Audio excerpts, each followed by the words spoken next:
podcast. I'm your host, Tyler Carter. And I'm your host, Cody Vanciello. Cody, we it was a very fun weekend in the Iowa State sports hemisphere. First, we got to talk about this women's softball team, man. Women's softball team is on fire. I believe they won the series against Utah, and I believe they put up like a 16 spot on Saturday. Correct?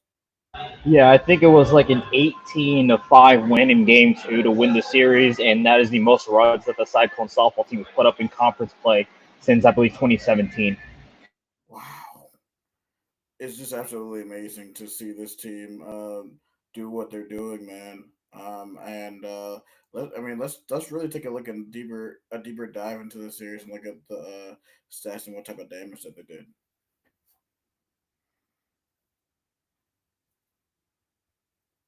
Try to take a look at game one. Game one was a bit of a closer one, but ultimately the Cyclones were able to pull away. Just give me a second here while I try to pull up the score. But yeah, they continue to be on a run that I did not see coming, like I mentioned earlier in the year, and they're they simply are just doing great. Let's see here if I can find it. So it's now I know 7.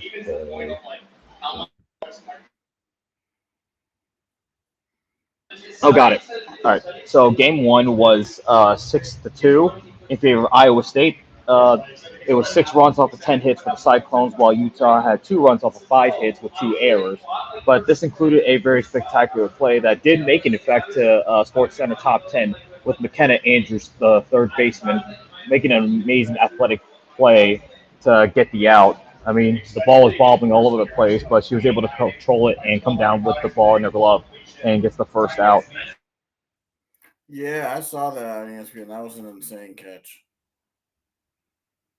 For sure. And I think that kind of set the tone for what the series was going to be like because after that, yeah, Iowa State just decided to just go on a mad run. Yes, on Saturday, Tiana Poole, McKenna Andrews, and Jesse Clemens, along with Angel Allen. Those are some of like the major contributors to Game Two, along with Carly Ford, of course. Carly Ford continues to have a very impressive year from for Cyclone, so I'm very glad to see that she's been doing well for us. Yeah, man. Let's hope that this is something that they are 13-8 in conference and 28-20 overall on the season. So let's see if they can do some damage in this upcoming Big 12 tournament. For sure, and I mean, what's left for them is the second game in the series in the Cyhawk series for softball. They also have a home game against Drake, and then a series against Baylor. So if they get the winner series win over Baylor, then they'll put them in great position for the Big 12 tournament. And who knows, maybe they can knock on the door for the NCAA tournament. Yeah, getting as many good wins as possible to basically cement your. Yeah, so just gonna have to keep tuning that. But yeah, in the meantime, I think there are some more things. I think real quick, I think I want to notice this. I'm not sure if we hit on it for basketball real fast. Uh, Kelsey Jones did enter the transfer portal, and she is committed to Villanova out of the Big East. Oh no, I did not see that. When was that reported? Tony, you were looking good. Snapping this. Yeah, I believe that happened within the last week or something, but I'm not sure. Gotcha.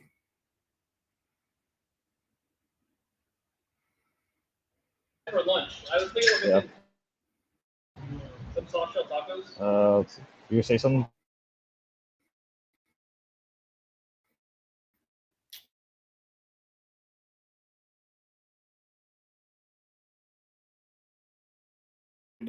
You're popular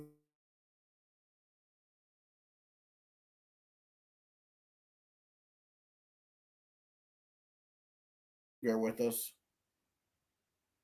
And it's like the Yeah, 30 gram. You hear me? yeah. I think you cut out for a bit on my end, so. Yeah, my fault. So what I was saying, I was like, you're the big man on campus. Everybody's saying what's up to you. Yeah, for sure. I mean, got to know Kelsey like pretty well, and I mean, she obviously just big things. So yeah, it's very interesting to see how Kelsey's going to do at Villanova.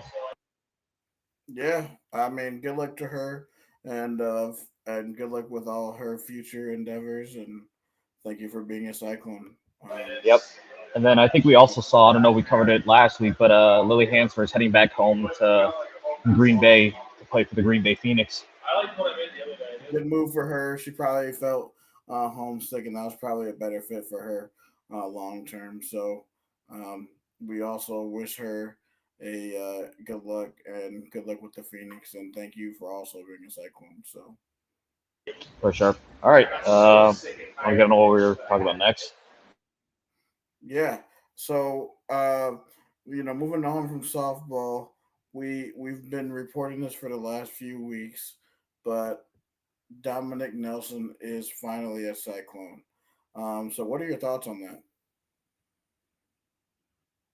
I think with this reaction, I kind of like it, mainly because like he gives us a different dimension where we already have a lot of shooters on the team, and I put this out earlier or in the over the weekend. I saw the commitment that he is known for like driving to the rim, so he kind of gives like a key Sean Gilbert type of play style, and that'll complement well with a lot of the shooters that we have, like with Toure, Bateman, Mitchell, and then let's see, Milan Momcilovic. Yeah, I think he's gonna fit into this very, very well. We found ourselves another score.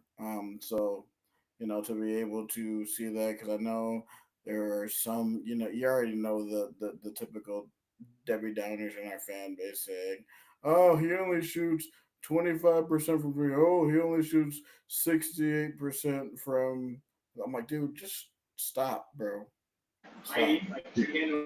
Yeah, I saw that and I was like, okay, well, let's see. And the whole thing was like, obviously, like the portal wasn't exactly what a lot of fans or like some fans wanted, but there's a reason why the coaches get who they get.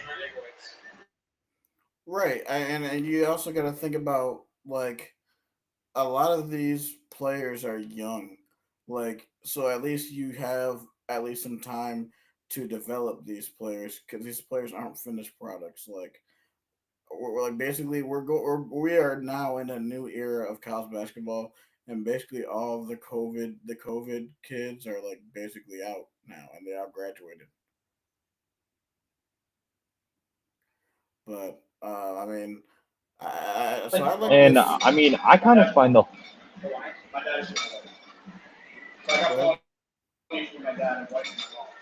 Go ahead. what I was going to say. No, so yeah, I know what so basically you were saying that like you like the moves.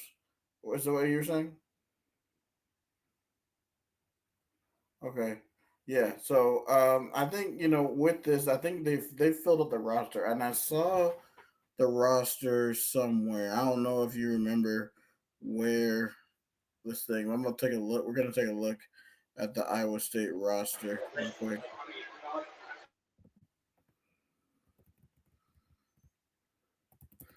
All right, let's look. Ball roster 2025. Uh,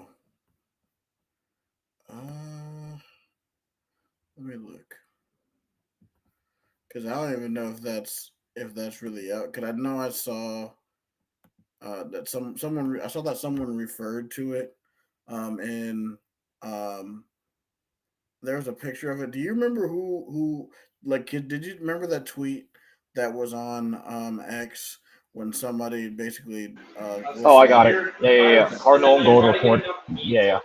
So it's there. So this is the official roster yes, there updated it is. by Cardinal Gold Report. This is as of Saturday. So basically, this is pretty much set in stone unless something was to happen very late. I highly doubt this is going to happen, but this is what is expected to be the final roster. Taman Lipsy, Mila Momcilovic, Joshua Jefferson, Nate Heisey, Kay Kellerman, Anthony Reiser are walk-ons, and then you have the freshman class of Jamarian Bateman, Dominic Nispleta, Killian Torrey, Xavier Mitchell, and then you have the transfers of Eric Mulder, Mason Williams, Blake Buchanan, and Dominick Nelson. So this is expected to be the 14-man roster, and apparently word is going around that Williams might have been hurt, so that's maybe why Nelson came in as well. It's kind of like bolster up the guard room. And I think that makes sense, like to bolster the guard room, given like how injuries affected our guard room, like and how like thin Yeah, it was for the majority of the year. Because this was when Nate Heisey wasn't really like he hadn't found his shot yet, so it was kind of just like a three-man, uh, like three guard room. yeah, no, I agree, man. Like this is a great get. Obviously, this is something that we've been sort of like scoping for a few weeks now. I believe this is something like, with the We Will staff and the basketball staff knew they wanted somebody else, so it made sense why they were asking, why We Will was asking for funds. Because I figured it was for Nelson. So. Yeah, and I mean, I'm reading one of the replies here that says like, kind of wish like they put money onto like Clough out of South Dakota State, who obviously went Purdue, and I mean that was the big thing, like with the big like the one of the big misses that people were criticizing the team for was not laying on like Clough. Well, the thing is, at that point, we would have either had to choose either Oscar Clough or Joshua Jefferson coming back. So I guess it depends on which one people wanted. Like that's the thing. So like you can't have both if we didn't really have the resources to have both. So Yeah, that's what I'm thinking. It's like even like we aren't exactly like the most deep money wise, and Purdue is known to develop big guys. I mean, we talked about like Zach Edey. That's the most recent example, recency bias. But Purdue is known for their big men, so I think Bluff would make sense to be on Purdue, and I'm not too mad at that. But it's gonna be exciting to see like us go up against Bluff, like when Iowa State travels to Mackey to take on Purdue on the non-con. I believe that'll be in December. yeah, and this will be Iowa State's second time facing Oscar Clough, as they faced him in 2024 when we played Washington State. So that should be an interesting development. I'm really excited, but we still, we got a lot of time. But obviously, there was one important event, Cody, that we need to talk about, and it was a historic 25 NFL draft. Man, like, what were your thoughts? Yeah, I was definitely pretty happy. Like, I'm happy with the way the draft went. Just like where our guys went, where, and I mean, Jaden Higgins and Jalen Noel. Who would have thought that they both end up at Houston along with Xavier Hutchinson? So CJ Stroud's gonna have a plethora of wide receivers to throw to, and he's gonna have pretty trusty hands as well. Yeah, I mean, you gotta. I mean, for especially for longtime Iowa State fans, I think for longtime Iowa State fans, it's just like this is probably something that they dreamed of having players consistently make it into the league year in and year out. And like now you're really starting to see it. We had three players in the top 100, which I think that's something that's not really being talked about. The fact that you have three Iowa State players, and if you saw that list on Saturday with three players being picked on top of like that entire list are teams from the SEC and the Big Ten, and the fact that Iowa State made that list is absolutely amazing, and it really shows like the talent evaluation and the talent development from this coaching staff. Yeah, and it clearly shows that the NFL is really liking Iowa State. I mean, before, like, I think John Lynch of the San Francisco 49ers, like, obviously having Brock Purdy in his organization is proven great. And, like, he was giving a lot of praise to Matt Campbell, the coaching staff. And, I mean, a lot of these guys as well are, like, getting praises, obviously. Uh, Jalen for Houston, and then Darian Porter for Vegas. I mean, Hmm. they're pretty high on they're pretty high on Darian Porter. I don't know. I'm trying to find like there was like an exact quote. Okay. Well, this is from one of the cornerbacks coaches, Hank Petit. He said Darian Porter is a very smart player who works hard at his craft. The Raiders are getting an elite competitor and a great person. So yeah, the trust is within like the coaches here, and obviously the trust is with the coaches um, in Vegas. So and I just like the fact that like Iowa State's starting to get to that point where we are consistently putting guys in the league. So things continue to like it shows that now Iowa State can be a place where you can go to you can go to the NFL if that's like your big aspirations to go to the NFL. Iowa State could do that for you. Definitely, and we also forgot about the big hoss, Jalen Travis, Yeah, getting early day three to the Indianapolis Colts. I really, really like that spot for him, and I think he has a chance to start. mhm, But my for roommate sure. was like, "Hey, he's like, how good is he?" I'm like, "Oh, he's really good." I'm like, "He's probably gonna end up starting for you guys." Yeah, I think. I mean, Daniel Jeremiah with this quote, quoting about Jalen Travis said like he's absolutely enormous. He can knock you off the line of scrimmage, and I mean we've seen how physical Jalen Travis can be, Yeah, and we see how he developed in 1 year at Iowa State. So definitely a gem that Iowa State got from Princeton, and obviously now it's transformed Travis into the NFL. And I mean, I believe, if I'm not mistaken, let me just make sure. Is Quentin Nelson from Notre Dame still at Indianapolis? I believe so. I don't think that he's left Indianapolis. Yeah. Okay. So yeah, Quentin Nelson is with the Colts, and he's a guard, and I believe Travis is a tackle. Right. So quite a one-two punch there on the line for Indianapolis. Yeah, man. I mean, I think he'll be able to bolster that offensive line. That's something that they Hmm. used to be their bread and butter, but it's sort of that they've been struggling with the last few years. And I think Yep. with the Texans drafting Jaden and Jalen, that might spell the end for Tank Dell, because Tank Dell got hurt again. I believe he tore his ACL again. So it spells trouble for him. And hey, I mean, look, Xavier Hutchinson, who's already there, I mean, they're going to be fighting it out for that too. Because right now it's basically a fight for wide receiver too. Oh, for sure. Yeah. I mean, and then you still have what Nico Collins is still at Houston as well. Yeah, he's the number one guy as of now. Yeah, for sure. And I mean, yeah, with Xavier Hutchinson and Jaden Higgins, the common link there is Jalen Knowles. So those three are going to be like really good buddies because I mean, you have that common bridge. Right, and X knew Jalen when he was there in 2021, 2022. So like that's a like a brotherhood or relationship rekindled.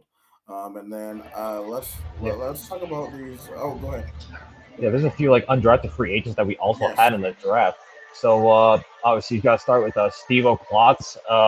He got signed with the Chargers, and joining him will be Miles Purchase, who Miles Purchase could have secretly like been like drafted, but like both of them are signed to the Chargers, so they're gonna have that common connection there.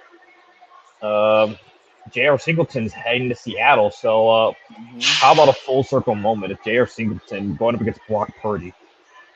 Man, the chance of him making that roster and playing twice a year, that's gonna be interesting to see. I think Malik Verdon, if he shows out in Yeah. training camp, has a chance to make the roster. Um, I I really really think, because it looks like Chargers fans looked at Steve O'Clock's video and they really really like what they see about him being able to be a like an H back where he can just block out, just destroy guys in the holes. I Yeah, think he and can do it'll that. be great. Yeah, and he's under Jim Harbaugh, so you know Right. he's going to be under a great coach. Just a couple more signees. Jared Huffer is going to be joining Darian Porter in Vegas. So that, and then Malik Verdon's heading down south to Atlanta to join the Falcons. Yeah, I mean, good luck to him. And I think he, like a lot of these free agent guys, I think have a good shot of making a roster. The only one who probably won't, I think Huffer will be a good camp body, but I don't know if he makes it. But I think everybody else has a really really good shot of making Yeah, somewhere. I think that with the Raiders, like their line, like I think that's something that could like definitely be improved on. I mean, classified center. So I mean, like who's like the Raiders' current center? Let me look. Let me look at the Raiders roster.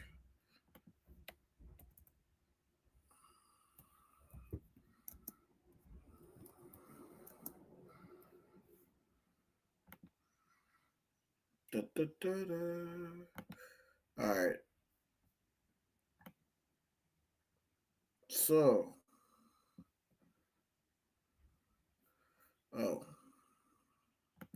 my bad. Raiders roster. So yeah, right now we're gonna look at the. I'm looking at the depth chart, and we're gonna put it up. I'll share it with everybody. 1 second.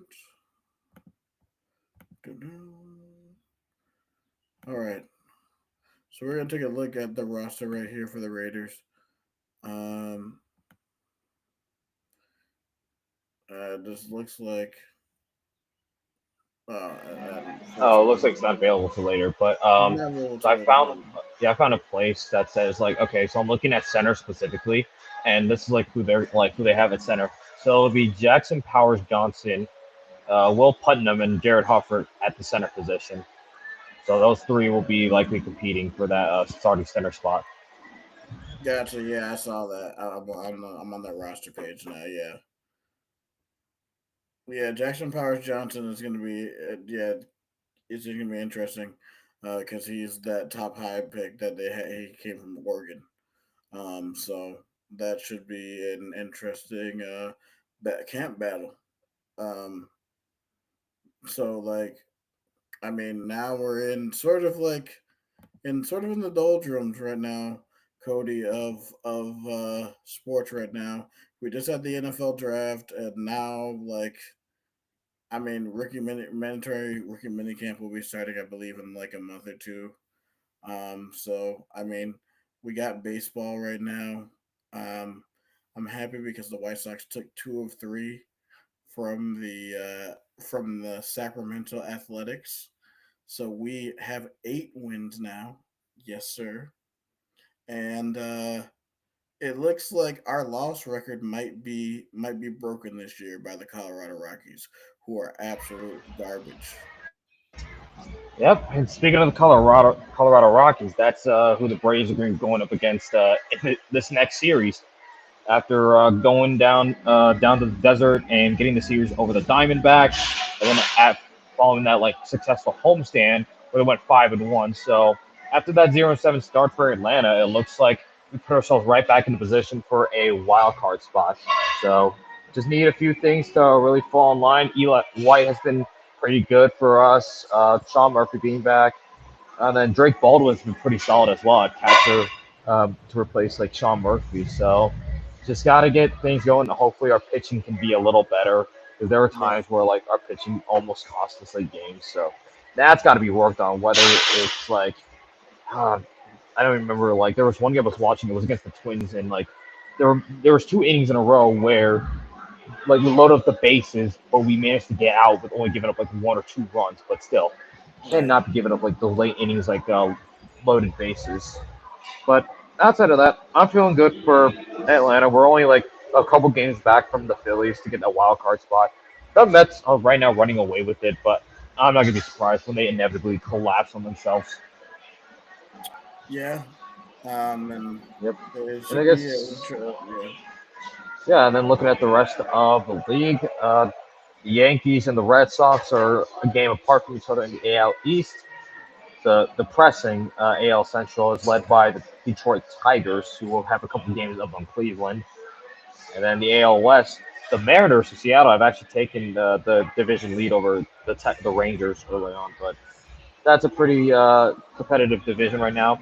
Hmm. I think, yeah, outside of the Mets right now, the NL East would be competing for that wild card spot because both Washington, Atlanta, or well, Washington's a game up above Atlanta and Miami.